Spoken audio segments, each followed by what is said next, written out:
I considered 7 steps in planning my vacation trip. Step 1 is to decide where to go.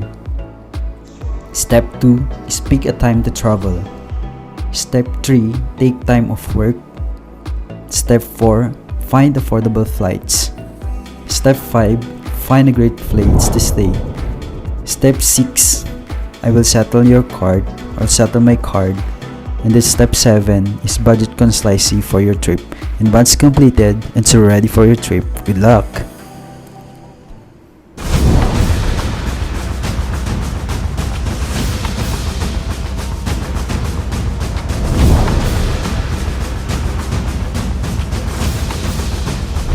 Learn why traveling is good for you. I consider 10 benefits of traveling. Number 1. Benefits of traveling. It teaches you about the world. According to St. Augustine, the world is a book, and those who do not travel can read on their pages. Traveling can teach you more than any university course. You learn about the culture of the country you visit. If you talk to locals, you will likely learn about their thinking, habits, traditions, and history as well. Number 2. Benefits of traveling. It teaches you about your homeland. If you travel, you will not only learn about the foreign cultures, but about your own as well. You will notice the cultural differences, and you will find out what makes your culture unique. After returning from a long journey, you will see your country with new eyes. Number 3. Benefits of traveling. It teaches you about yourself. You can learn a lot about yourself through traveling. You can observe how you feel being far from your country. You'll find out how you feel about your homeland. You will realize how you really feel about your foreign people. You will find out how much you don't know about the world. You will be able to observe how you react incompletely with new situations. You will test your language, orientational and social skills. You will not be the same person after returning from home. Number 4. Benefits of traveling. It makes you more tolerant. During traveling, you will meet people that are very different from you. If you travel enough, you will learn to accept and appreciate these differences. Traveling makes you more open and accepting. Number 5. Benefits of traveling. It provides you with unforgettable moments and experiences. Some of my most cherished memories are from the times when I was traveling. If you travel, you experience things that you could never experience at home. You may see the beautiful places and landscape that do not exist where you live. You may meet people that will change your life and your thinking. You may try activities that you have never tried before. Number 6. Benefits of traveling. It makes you more confident and independent. Traveling will inevitably make you more independent and confident. You will realize that you can cope with a lot of unexpected situations. You will realize that you can survive without all help that is always available from your home. You will likely find out how you are much stronger and braver than you are expected. Number 7. Benefits of traveling. It's gain you more useful knowledge. If you travel, you learn a lot of useful things. These things can be anything from a new recipe to a new, or more effective solution to an ordinary problem, or a new way of creating something. Number 8. Benefits of traveling. It improves your language skills. Even if you go to a country where they speak the same language as you may still learn some new words and expressions that are only used there. If you go to a country where they speak a different language, you will learn even more. Number 9. Benefits of traveling. It motivates you. After arriving home from a long journey, a lot of travelers experience that they are much more motivated than they were before they left. During your trip, you may learn things that you will want to try at home as well. You may want to test your new skills and knowledge. Your experience will give you a lot of energy. And number 10. Benefits of traveling. It provides you with the stories you can tell for your children and grandchildren. During the traveling, you may experience the craziest, the most exciting things that will eventually become a great stories that you can tell to others. When you grow old and look back at your life and your travel experiences, you will realize how much you've done in your life, and your life was not in vain. It provides you with happiness and satisfaction for the rest of your life. And Skyview about Jetstar Asia Flight 3K583 to Yangon. We're pleased to welcome our contestant flyers and passengers on codeshare partners. And our journey begins here.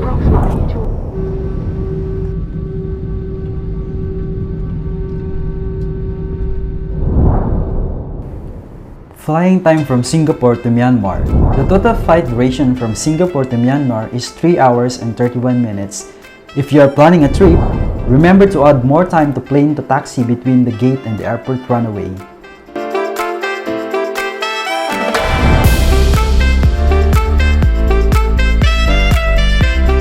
Yangon International Airport is strategically located between India and China, with 2/3 of the world population within 6-hour flying range, including the cities such as Tokyo, Dubai, Singapore, Beijing, and New Delhi. Yangon International Airport is the busiest and largest airport in Myanmar, setting the standard as a high-performance airport. Yangon International Airport has undergone its most significant expansion to date. The opening of T1 was part of the first phase of YAES development to handle the higher passenger capacity as Myanmar continues to undergo economic reforms, which is expected to increase the demand for aviation services in the country. It paves the way for Myanmar to continue welcoming rapidly growing number of businesses and leisure travelers for the country. Terminal 2 was the first main international serving a mix of international and regional airlines. Terminal 2 is a familiar sight for travelers all over the world. Region is undergoing a facelift. Build for a future. Yangon International Airport see continuous investment in upgrades and modernization features. These include both hardware and software addition improvements designed to maximize our overall efficiency and capacity.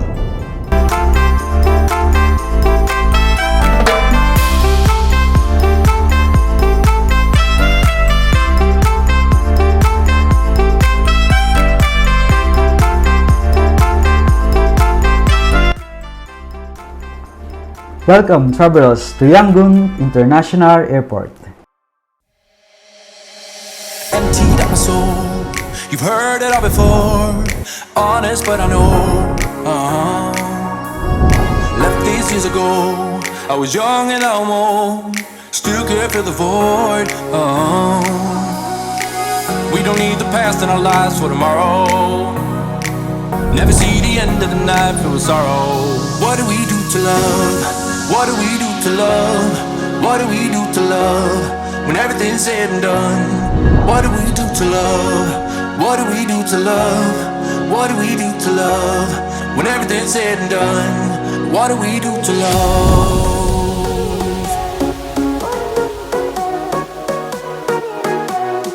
What do we do to love? What do we do to love? What do we do to love? When everything's said and done.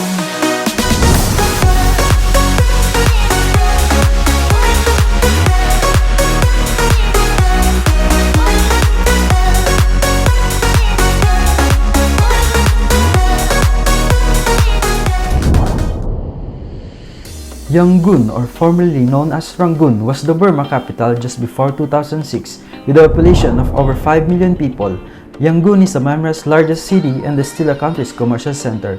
It is also the soul of the country because of the Schwedagon Pagoda, considered the most sacred Buddhist temple for the Burmese. Yangon has a lot to offer, whether you want to go to foreign bars, try traditional Myanmar food with the local wines, or wander the street to see the colonial buildings.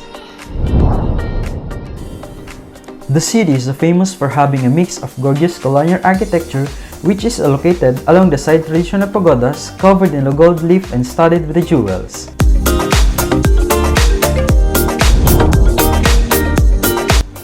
For the general information, the climate of Yangon is quite similar to the Southeast Asia's country's climate. Yangon suffers from a tropical climate, with the temperature is high and very damp all year.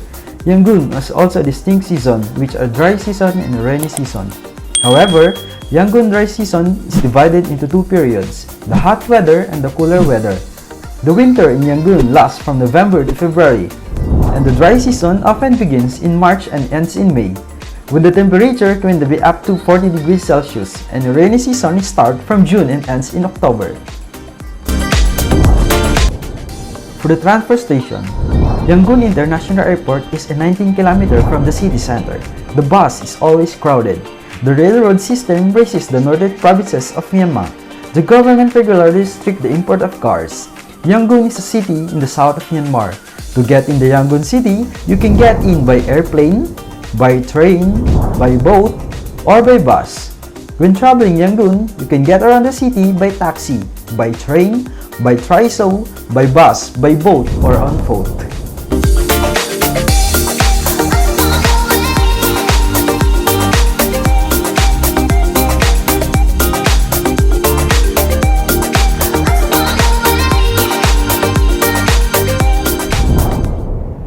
In our first destination, the Schwedagon Pagoda in the Sungatura Hill. The Schwedagon Pagoda is situated in Sungatura Hill in the center of Yangon. It is the most sacred Buddhist stupa in the Myanmar and one of the most important religious reliquary monuments in the world. The proposed property includes the hill atop of which the main stupa is located, the hilltop reliquary stupa and associated religious buildings in the sacred statuary, bells and other emblems situated on the hill, as well as the hill's surrounded sacred perimeter.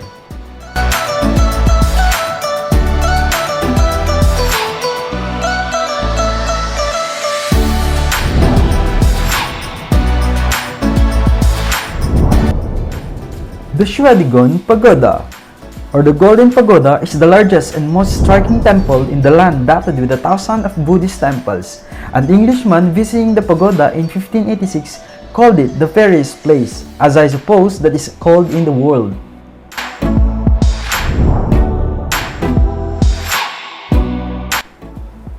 The formal name of Schwedagon Pagoda is Schwedagon Zido, which translates as the Great Golden Mountain Stupa.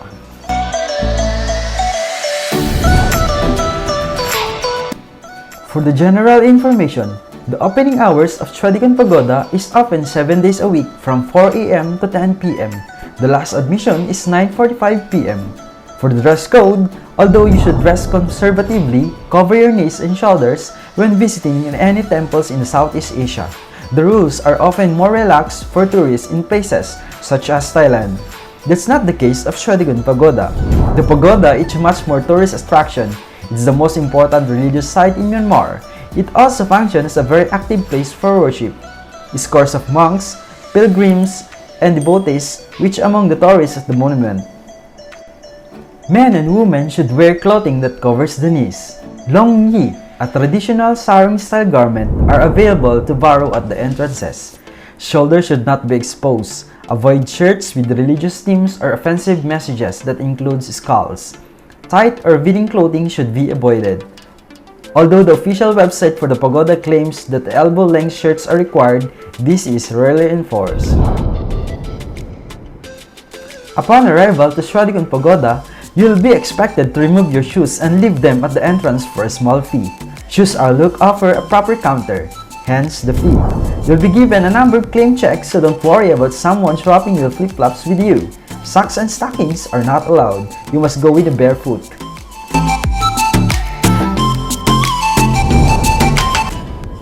When is the best time to visit? You'll get much better light for stunning travel photographs if you visit early in the morning. Temperatures can climb to almost 100 degrees by noon, making the white marble flooring hot on bare foot. Visiting the Schwedagon Pagoda after dark is an entirely different experience.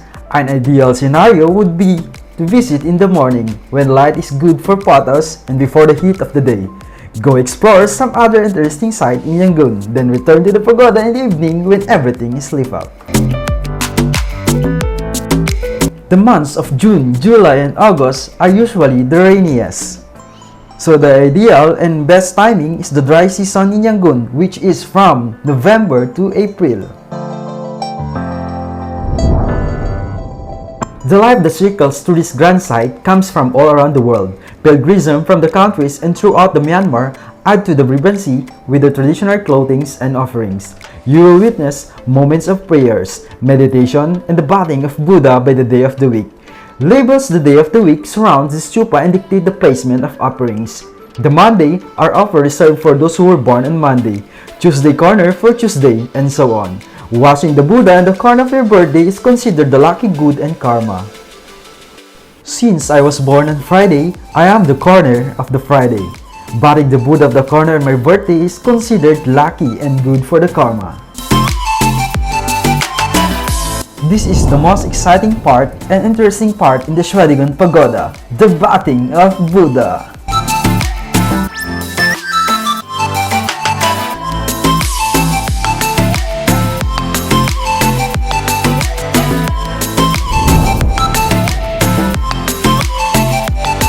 For more views and very interesting Instagrammable photos, you may follow me at my Instagram.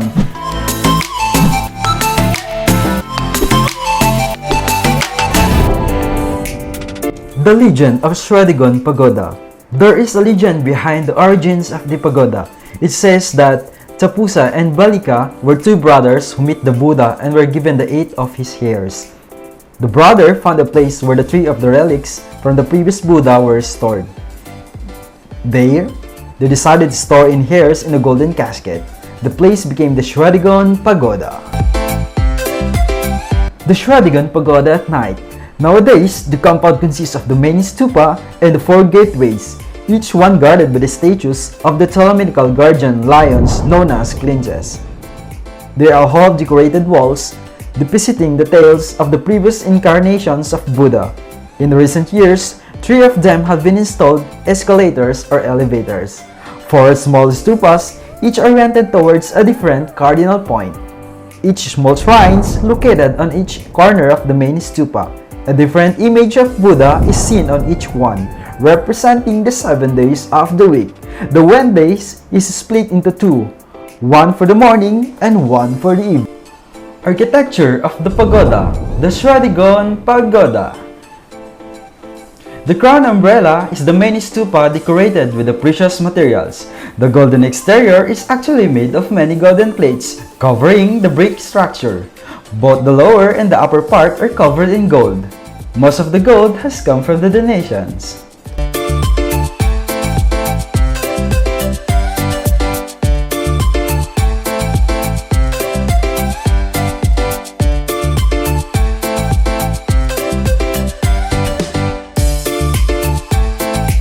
Small pagodas around the base. The lowest part of the actual pagoda is formed by the 3 octagonal terraces that can only be visited by the monks. From the terraces up to the top, all the elements are golden. Then comes the bell-shaped dome ornamented with horizontal bands.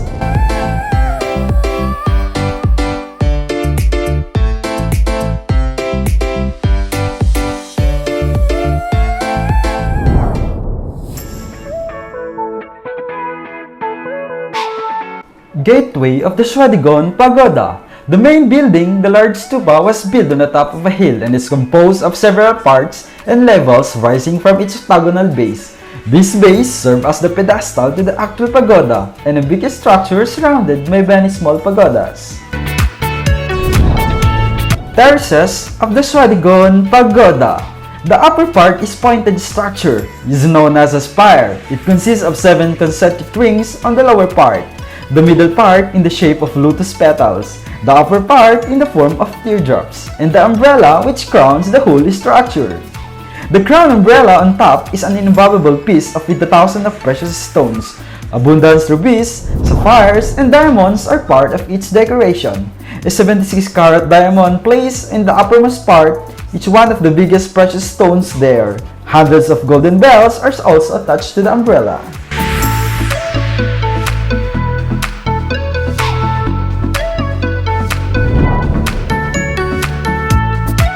For the golds and jewels, the actual pagoda is constructed of brick that has been painted and covered with gold plating donated by the monarchs and supporters from around the world. The umbrella crowns that adorns the top of the Schwedagon Pagoda is a 43 feet tall and covered in 500 kilograms of gold plates that are attached with rivets. At 2007, gold prices that approximately $1.4 million in gold plating alone. A total of 4,016 golden plated bells hung from this structure, and over 83,850 jewels are said to be part of the pagoda, including 5,448 diamonds and 2,317 rubies, sapphires, and other gems. The very tip of the stupa is said to be a contain of 76-carat diamond.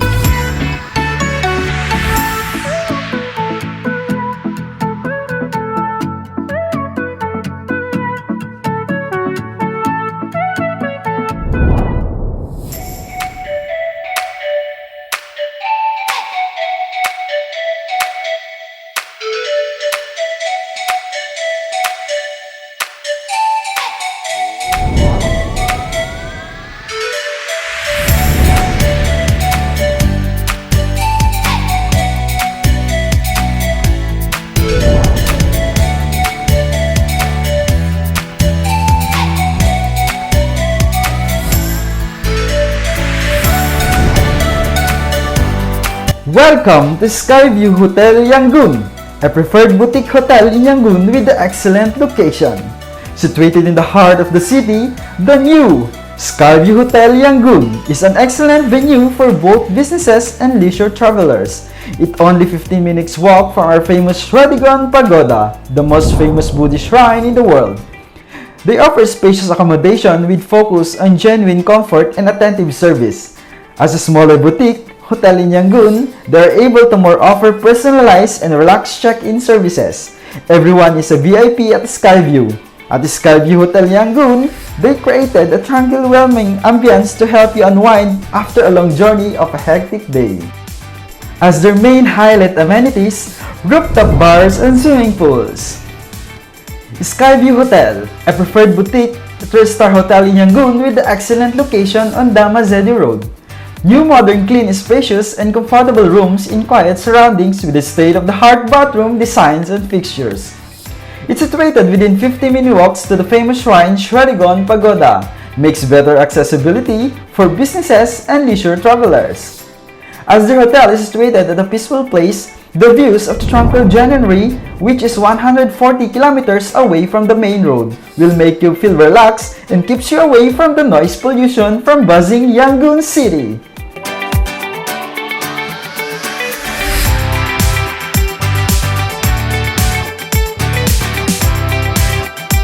Amenities and services. Swimming pool, which is the outdoor or from the rooftop. The fitness center. Hot and cold shower and luxurious bathtubs, and the complimentary Wi-Fi in all rooms.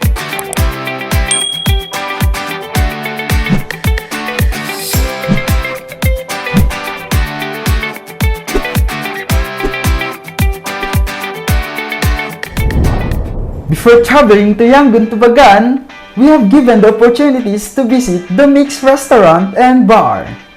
Mix Restaurant and Bar have 5 branches: Chiang Mai, Bangkok, Korat, Vientiane, and Myanmar.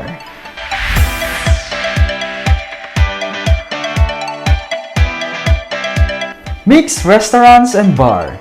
Mix lives up to its name. This board restaurant takes cuisine by the horns and mix up from the food different cultures, countries, and at times even courses to create a unique menu that screams mix. Color clash and complement kaleidoscope of creativity. Starters are enhanced into mains. Elements of the desserts are fused into appetizers, and soups are distracted into entries. One is never quiet for sure what a bite is going to taste like, but it's a guaranteed taste explosion nonetheless. The chops is a mix extremes to be allergic to be blandness of any kind. Mix Ambitious do not simply stop with a few creative dishes. In fact, with a menu featuring over 250 items, you really need to go back again and again just to find your favorite dish. The cuisine can be a Thai, Chinese, European, international, or all and none of the same time.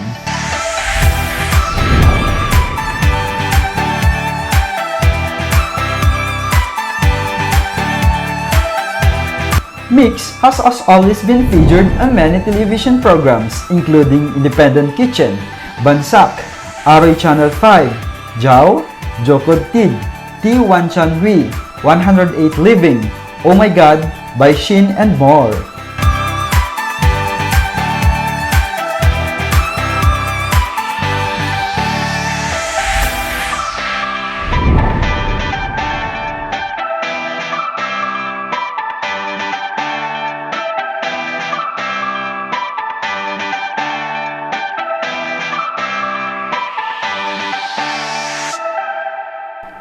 Three best ways to travel from Yangon to Bagan.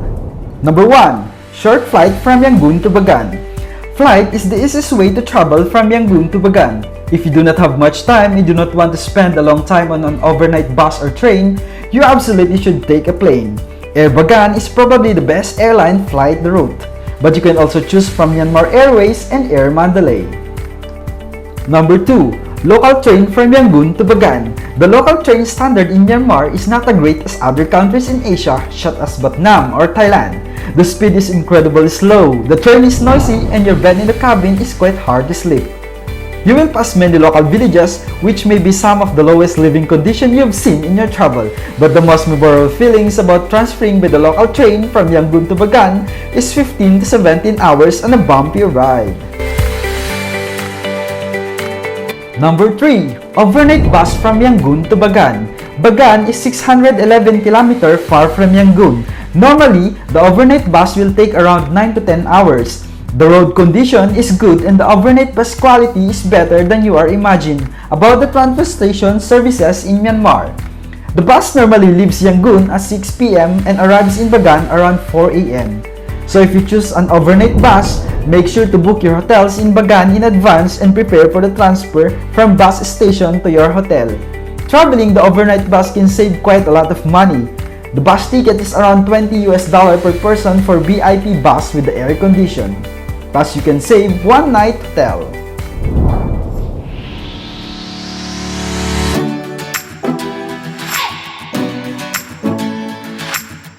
And we arrived in Bagan after 10 hours travel.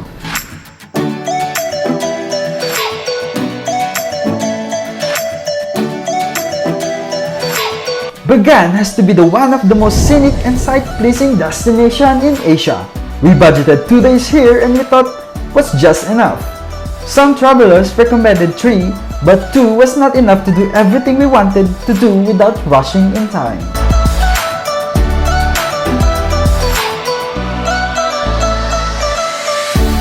We took overnight bus VIP at $25 each, left Yangon at 8 p.m. and we arrived in Bagan at 4:30 a.m. Options are to stay in New Bagan, near Old Bagan, or in the Yangon area near the Schwedagon Pagoda. What we did was to book in between Old Bagan and Yangon, or the main Old Bagan Road, also called Bagan-Yangon Road. There are so many options, but we spent the view in the Skyview Hotel Bagan by the trust of our friends and previously stayed here. We believe anything around there is perfect in the central location. It closes to the gateway through the hundreds of pagodas, which is the thing you want the most in your thinking about the early sunrise and sunset trips.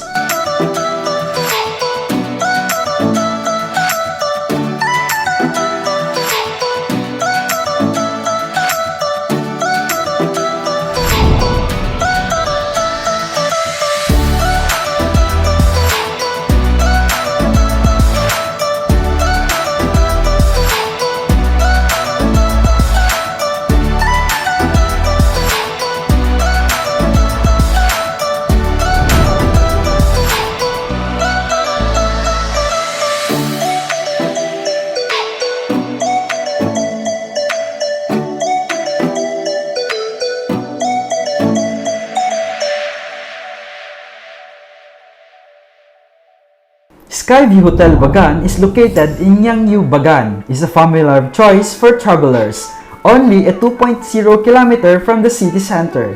The hotel's strategic location ensures that the guests can quickly and easily reach many local points of interest. With its convenient location, the hotel offers easy access to the city's must-see destinations.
Skyview Hotel offers impeccable service and all the essential amenities to interrogate the travelers. For the comfort and convenience of guests, the hotel offers free Wi-Fi in all rooms, 24-hour front desk, luggage storage, Wi-Fi in public areas, and the car park.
Skyview Hotel is home to 38 bedrooms, and all are tasteful furnished, and many even provide such comforts as television LCD, plasma screen, clothes rack, complimentary instant coffee, complimentary tea, free welcome drink. Throughout the day, you can enjoy the relaxing atmosphere of the garden. Whatever your reason for visiting Bagan, the Skyview Hotel is the perfect venue for exhilarating and exciting breakaway.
And now is the perfect and best timing to enjoy the swimming pool.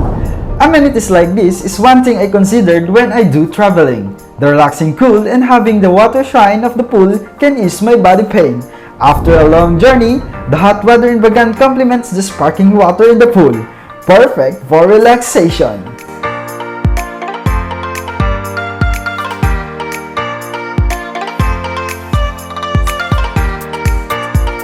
Take a break and enjoy the waterfall!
Chasing the sun.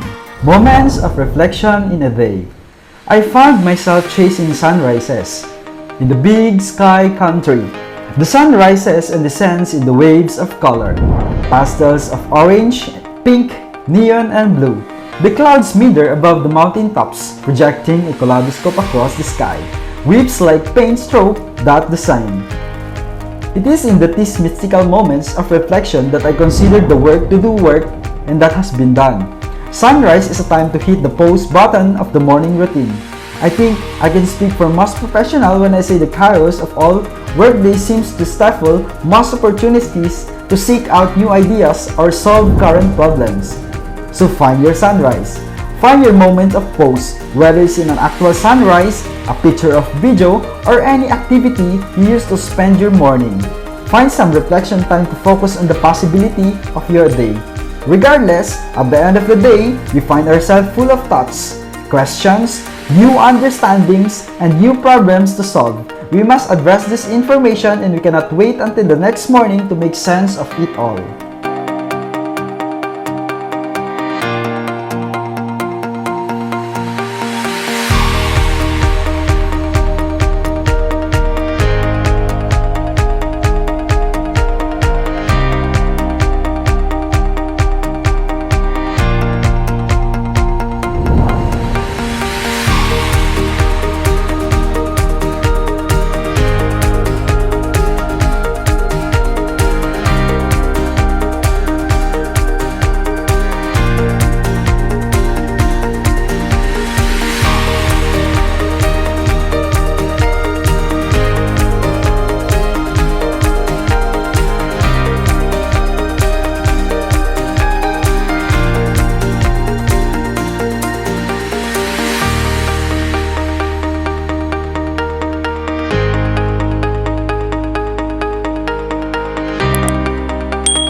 How to get around?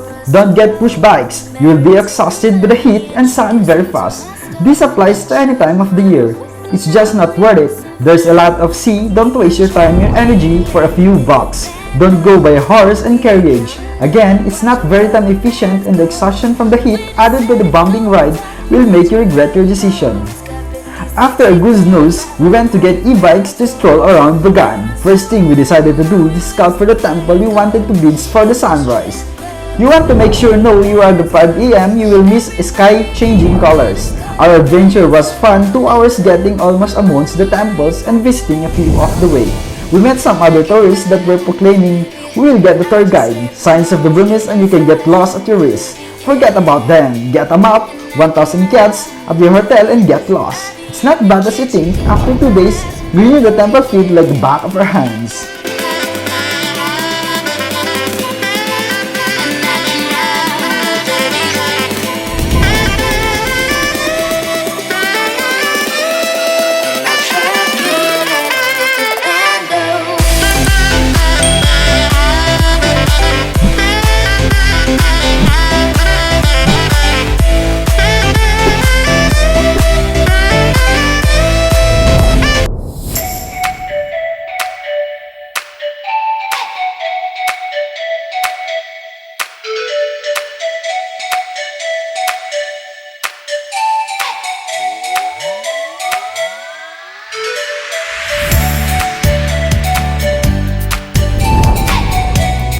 Best temples to visit in Bagan, Myanmar. For a very long time, mystical pictures of Bagan temples took my breath away. As you may know, Bagan is famous for its thousands of old pagodas and stupas stretching to the horizon. Bagan was the capital of the kingdom of Pagan from the 9th and 13th centuries, a period in which 50 Buddhist kings ruled the Pagan dynasty. During that time, more than 10,000 temples were built on the plains surrounding the capital next to the Irrawaddy River. Now, over 20,000 monuments of various sizes remains in varying states of repair.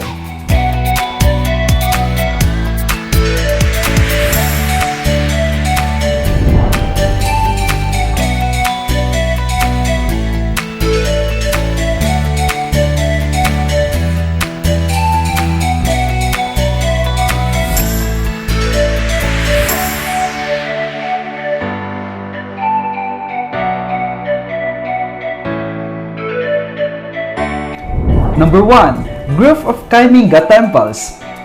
As there are not so many places left where you can climb the temples, with the help of the locals, use the opportunity to see this group of temples from above, as it was of the first temples I visited. This expression is strong in my memory. The group is comprised of many restricted stupas and sedis.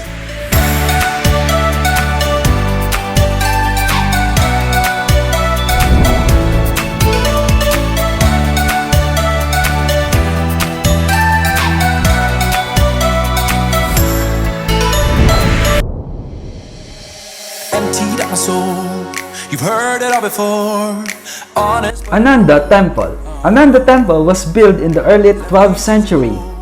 It is known as the finest, largest, best preserved, and most revered of Bagan temples. The name of the temple was originated from the Venerable Ananda, Buddha's first cousin. It was known as Ananta Temple, deriving from the phrase Anantapanya in Sanskrit, which translates as the endless wisdom. According to the legend, in the 11th century, 8 monks from the India visited Bagan and were welcomed by the king Kanshita. They told him about the legendary cave of Himalaya mountain and about a beautiful temple in the snow. King Kanshita was so impressed by it and commanded to build the Ananda Temple, the model of the temple in the snow, inserted in the ancient Bagan in 10,091. The first standing Buddhas of the temples are named Kasapa, Kakusanda, Kunagamana, and Gautama. During these earthquakes of 1975 and 2016, Ananda suffered considerable damage but has been totally restored. It looks like stunning the light of the setting sun. Out in the unknown, story took its toll. Thought I would have grown off the beaten track to become a better man, sinking in the sand. Todbinyo Temple. With a height of just over 60 meters, the Todbinyo Pagoda is the towering above the other monuments of Bagan, Myanmar. Todbinyo takes its name from the omniscience of Buddha. After the single-story pagoda built during the early period like Schwedagon Pagoda, the Todbinyo built in the 12th century is one of the first two-story structures built in Bagan. The great height of the temple and the vertical lines of the ornamental features, the plain pilasters, and the frame-like arm pediments, the cornice stupas like a soaring effect of the Todbinyo. When everything's said and done, what do we do to love?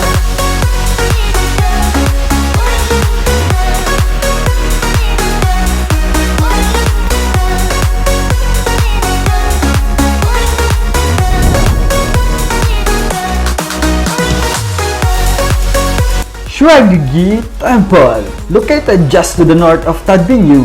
The Schwedagon was built in the 12th century. It is a large single-story temple set on a large and tall platform.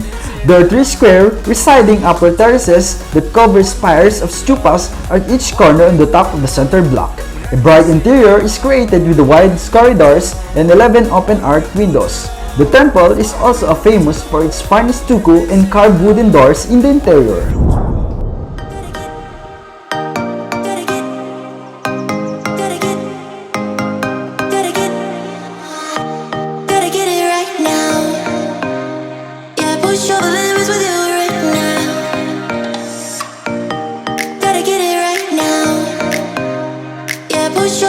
Bagan Golden Palace.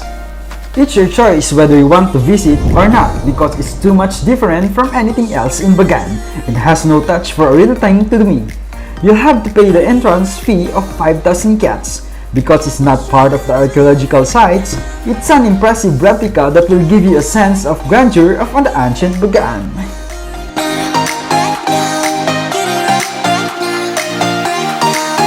Mahabodhi Temple. It is the only specimen of its structure among the thousands of surviving monuments in Bagan. Built in the 13th century, this temple is a replica of the famous Mahabodhi Temple in Bugaya, Bihar State in India. The temple is a 2-story structure about 43 meters high. Mahabodhi is a unique among Bagan structure because of its extensive exterior ornamentations. Its numerous niches enclose over 450 Buddhas images not only on the tower but also on the corner stupas.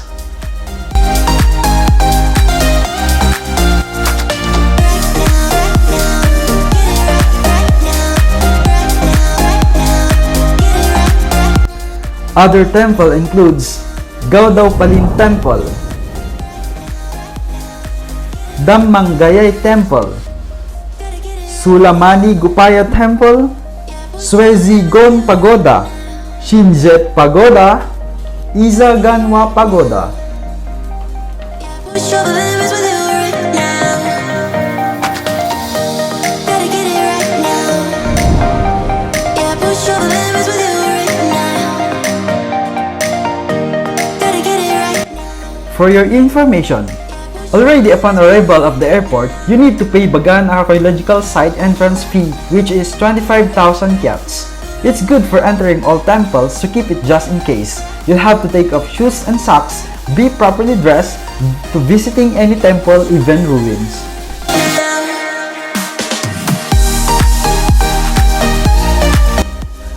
For visiting pagodas and temples of Bagan in Myanmar, you'll need to see some kind of transport as distance are quite large. You can rent a motorbike or an electric bike or hire a horse carriage. Take the opportunity to buy a painting or lacquer piece. You can see many artists at the temples who are making their pieces of art, selling them with the right there. Some of them would offer you some special place or climb up a temple for better views and offer you their artwork for the purchase. Be aware the visitors of archaeological sites of Bagan in Burma have been banned for climbing most of its famous pagodas, following reports of bad behavior. Authorities hope the ban will protect the holy sites as well as eliminate any potential dangers for those attempting to scale the pagodas.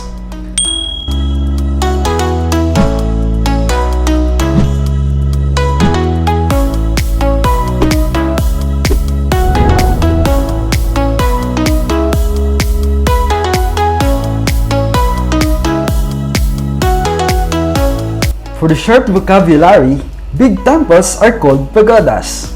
The medium ones are stupas, and the smaller kind are zedis.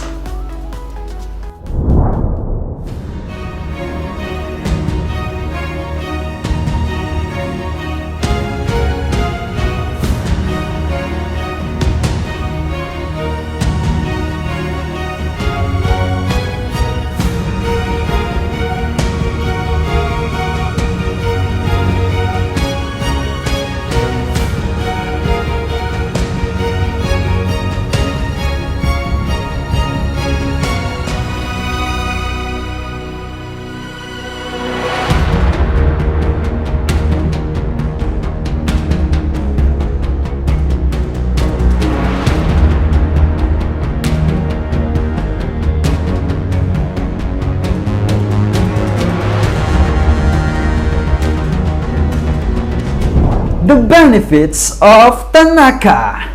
In Manda, organic sun paste and organic sun cream, all of the ingredients used are pure and simple. They call them superfoods for the skin, while you're probably familiar with most of our organic ingredient goodness, which are the coconut oil, shea butter, beeswax, cacao powder, cocoa butter, cinnamon oil, and zinc oxide. There's another major player you might not know about.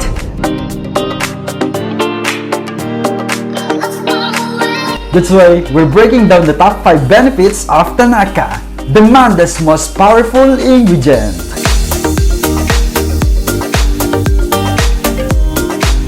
Natural alternative to sunblock. Thanaka is a nature's sunscreen in its purest form. The Burmese have used Thanaka to protect and beautify the skin for over 2,000 years, grown from the tree bark in the Myanmar family Burma, commonly pulverized into a small slab, and is mixed with water to form a paste. It's been applied topically where it's applied physical shield against the sun while it's nourishing the skin with its rich antioxidant properties. Rich in vitamin E. Thanaka is nutrient-dense paste packed with vitamin E, which protect the skin against polluted air and free radicals, the unstable compounds that damage cell structures. Influenced by the local traditions, they believe that there are power and richness in local traditions. When they examine a particular practice, culture thrives on, they begin to understand its power and application and effectiveness in that culture.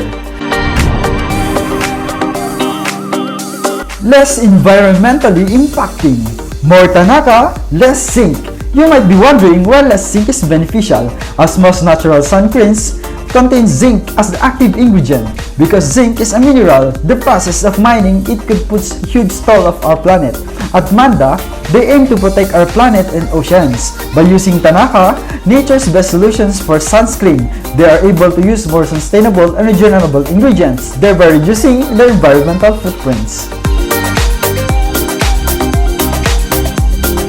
Works with the nature, not against. By using Thanaka, they apply simply indigenous remedies which enrich lifelong necessities. By learning from the other cultures and going back to the basics, they enhance their communication to simplify working with the nature. By utilizing Thanaka as an active ingredient in Manda, they take part in traditional practices, regressing toward a healthier community and planet. Moving the nature can really be the simple. Not get outside and test the natural curative for yourself.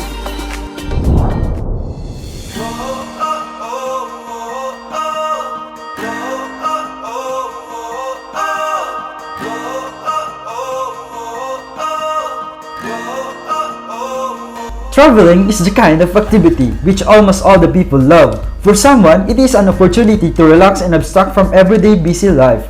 For others, it is interesting to observe the way people of other cultures and mentally live. Some people consider it to be the best way to have fun and always try to visit as many PUBs, clubs, restaurants, and cafes as much as their wallets and time limits. Of course, there are people who are always unhappy with the way the life is, and they will say that traveling is far from the pleasant. It involves a lot of stress due to the necessities to pack their things, use public transport, and so on. But fortunately, those people are rather few, and the majority understand how traveling is exciting and interesting. As for me, I've always enjoyed watching all-around views for some altitudes. I enjoy watching them in my hometown as soon as I'm some in the city. I start looking for such spot right away. When I'm such in a place, I just hold my breath and serve the beauty. At such moment, I think about how life is excellent, what beauty is offers, and how much importance the value each moment of our lives. For such places, it's so exciting to observe the city views and imagine how thousands of people live in there and experience so many different feelings. I understand that I'm not alone, that I have so many chances that I can reach all my goals. The views of the nature are also exciting. As while watching them, I wonder how much beauty can be created and how it is important not to spoil it. To sum up, traveling is a great due to the fact that each and every person can find something interesting and exciting for him or herself. The main thing there is to open-minded and positive in your aspiration and words perception.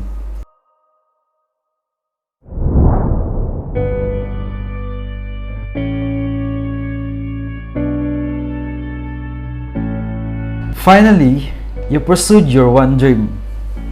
You bought that plane ticket, say goodbye to your life back home for a while, and now you're having the most amazing time abroad. But all the good things come to an end. It's time to go home. You're happy that you will see your friends and family again and make exciting plans with them. Then you're coming home after the most fantastic journey, and it feels like someone just punched your face to say, welcome back.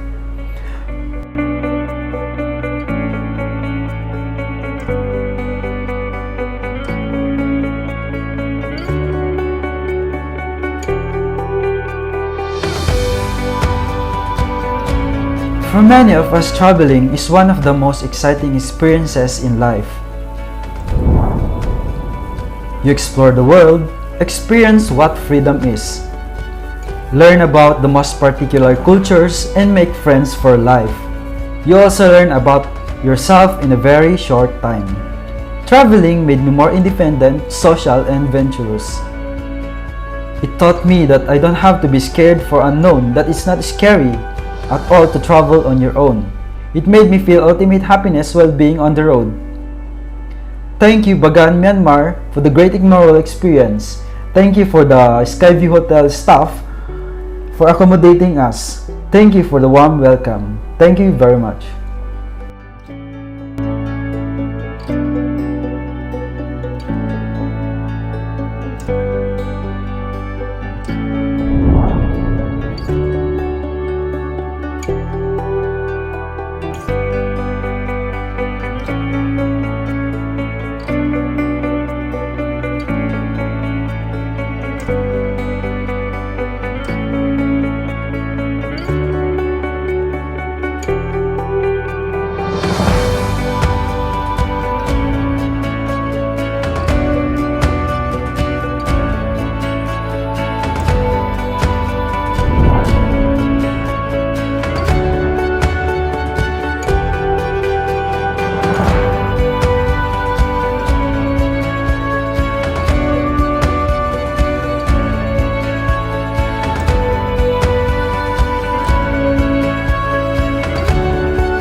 About the JJ Express Bus Company. The company information. JJ Express or the JU's Journey Express is a bus company based in Yangon that provides new buses and a high level of service. This is a VIP bus and passengers get food, water and entertainment on their journey. JJ Express drivers have a minimum of 10 years experiences driving buses and need to take more stringent driving training before they can drive the bus. The quality and professionalism are much higher compared to the other companies and the passenger safety is put first. There are two types of class in JJ Express. The first class or the VIP, which is used as a 2 and 1 seat arrangement, whereas cheaper option in the business class coaches with the spacious 2 by 1 seats. Both classes are good for long distance travel, but first class is usually a popular choice for overnight journey with the extra leg room and more comfort. Attendants give refreshment throughout the journey and all trained basic first aiders.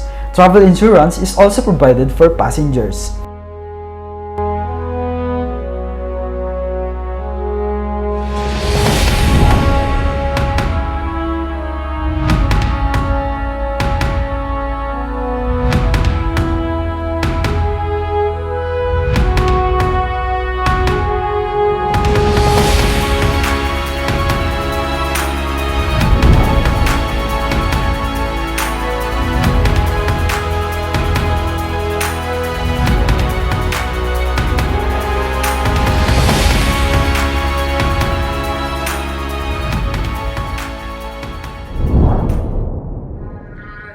Have this feeling, haven't felt for so long. Took a hold of me and won't let go.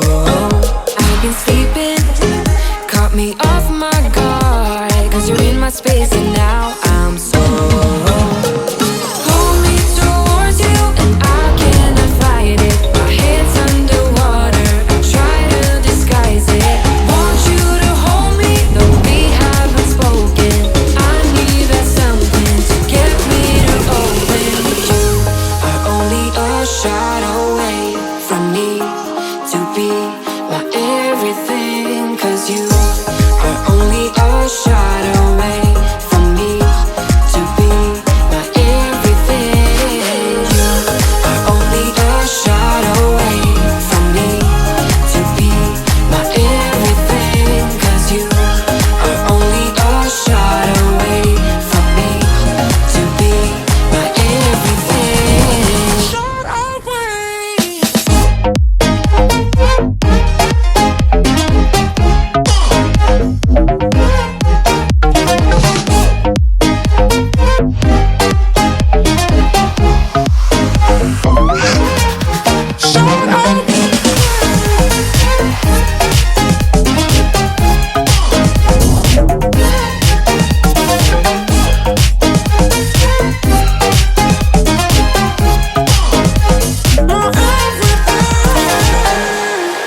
Won't let you touch me, won't let you go to my head. Cause I know I'm dealing with the devil.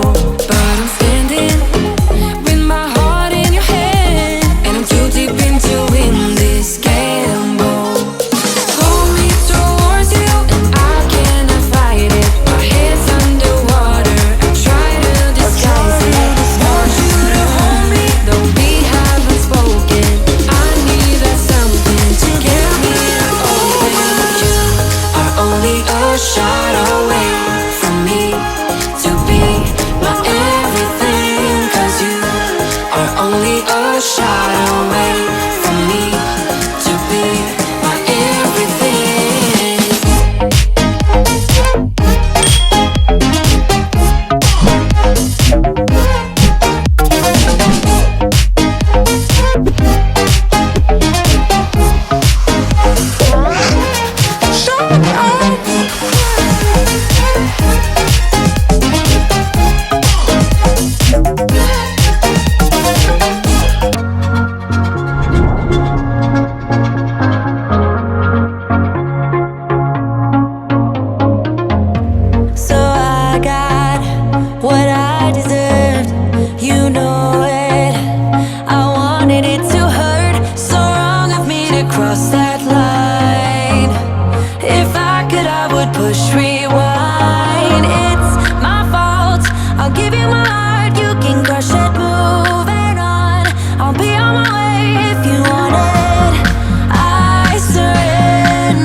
There comes a time we have to choose between turning the page or just closing the book.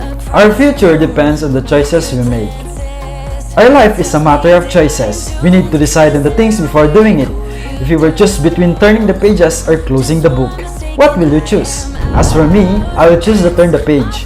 I will not close the book yet, because the moment I will close the book means my journey has ended. I will just turn the pages so that I can still be able to know what's the next chapter will be. Maybe one of the 10 will close the book just because something bad happened, and I think he made a huge mistake. Life with different chapters, and one chapter does not mean it's the end of the book. Yes, you may be experiencing sad and miserable chapters, but you will not spending your entire life having all the unhappy moments. Life goes on. If you will choose to close the book, you will never be able to know the ending. So, why close the entire book if you can still turn the pages? We are free to make our decisions, choices in life, but we need to be very careful in choosing. Some things happen to teach us lessons and to learn from it, not to give us and reason to give up. I'm waving the white flag, yeah.